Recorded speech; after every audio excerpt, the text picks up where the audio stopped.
VD. സതീശന് ആരോപണമുയർത്തി 32 ദിവസങ്ങൾക്ക് ശേഷമാണ് ADGP MR Ajith കുമാറിനെതിരായി സർക്കാർ നടപടിയെടുത്തിരിക്കുന്നത്.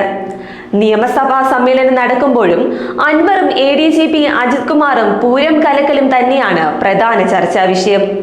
സർക്കാരിന്റെ ഇപ്പോഴത്തെ നടപടി മുഖം രക്ഷിക്കാൻ വേണ്ടി മാത്രമാണെന്നാണ് ഇപ്പോൾ ഉയരുന്ന ആക്ഷേപം.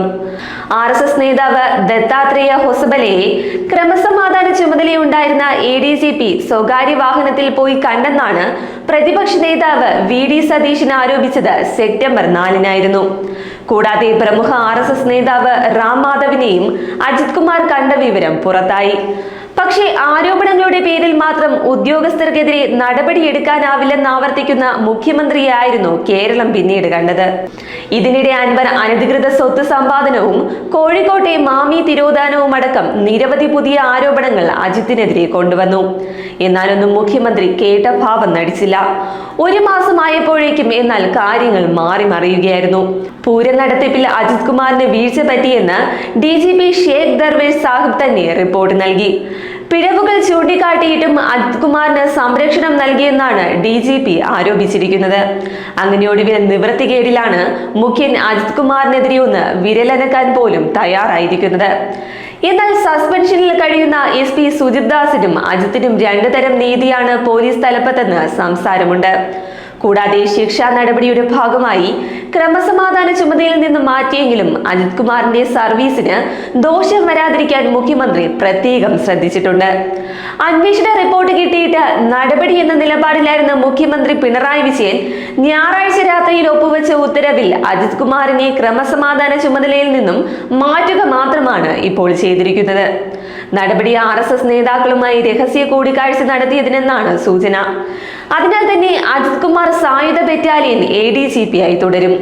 എന്നാൽ എന്തുകൊണ്ടാണ് മുഖ്യമന്ത്രി ഇങ്ങനെ അജിത് കുമാറിന്റെ കാര്യത്തിൽ ഇത്രയും കരുതൽ കാട്ടുന്നതെന്ന ചോദ്യം ഘടകകക്ഷികളെ അസ്വസ്ഥമാക്കുന്നുണ്ട്. ഇടതുമുന്നണിയിലെ 2ാം കക്ഷിയായ CPI അജിത് കുമാറിനെതിരെ നടപടി ആവശ്യപ്പെടാൻ തുടങ്ങിയിട്ട് ആഴ്ചകളായി. പക്ഷേ ഓരോ മുട്ടാപ്പോക്ക് ന്യായങ്ങൾ പറഞ്ഞ് നടപടി ഒഴിവാക്കാനായിരുന്നു സർക്കാർ ശ്രമിച്ചത്. തൃശൂരിൽ BJP സ്ഥാനാർത്ഥിയായ സുരേഷ് ഗോപിയോട് തോറ്റ VS സുനിൽകുമാർ അടക്കം തുടക്കം മുതൽ തന്നെ തൃശൂർ പൂരം അലങ്കോലപ്പെടുത്തിയതിന് പിന്നിൽ ഗൂഢാലോചനയുണ്ടെന്ന് ആരോപിച്ചിരുന്നു.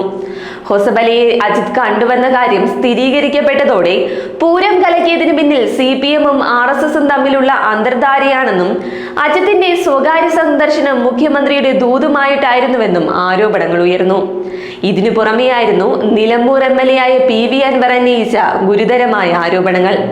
കൂടാതെ CPI സംസ്ഥാന സെക്രട്ടറിയായ ബിനോയ് വിശ്വവും മറ്റു നേതാക്കളും മുഖ്യമന്ത്രിയുടെ നടപടിയെ സ്വാഗതം ചെയ്തുവെങ്കിലും അണികൾ അത്ര സന്തുഷ്ടരായില്ല. ഒരു ചുമതലയെടുത്ത് മാറ്റുന്നതിനായിരുന്നു 1 മാസത്തിലധികം സമയമെടുത്തതെന്നാണ് അണികൾ പോലും ഇപ്പോൾ ചോദിക്കുന്ന ചോദ്യം. അതേസമയം നിയമസഭയിൽ നിസ്സഹരിക്കുമെന്ന മുന്നറിയിപ്പിനെ തുടർന്നാണ് സർക്കാർ ഈ നടപടിക്ക് തയ്യാറായതെന്നും ചില സൂചനകളുണ്ട്. ഇപ്പോൾ നടക്കുന്ന CPM-ന്റെ യൂണിറ്റ് സമ്മേളനത്തിൽ അജിത് കുമാറും പൂരം കലക്കലും അൻവർ ഉയർത്തിയ വിഷയങ്ങളുമൊക്കെ സജീവമായ ചർച്ചയാണ്. എന്തായാലും വളരെ വൈകിയെത്തിയ ഈ നാമമാത്ര നടപടി സർക്കാരിനെതിരായ സംഘപരിവാർ ബന്ധ ആരോപണങ്ങളുടെ കൂടുതൽ ശക്തിപ്പെടുത്താൻ തന്നെയാണ് സാധ്യത. അജിത് കുമാറിന്റെ ക്രമസമാധാന ചുമതല മാറ്റിയ വാർത്ത വന്നപ്പോൾ പ്രതിപക്ഷ നേതാവ് സതീശനും KPCC പ്രസിഡന്റ് K. സുധാകരനും പ്രതികരിച്ച ഭാഷയുടെ മൂർച്ചയിൽ നിന്ന് തന്നെ അത് വ്യക്തമാണ്.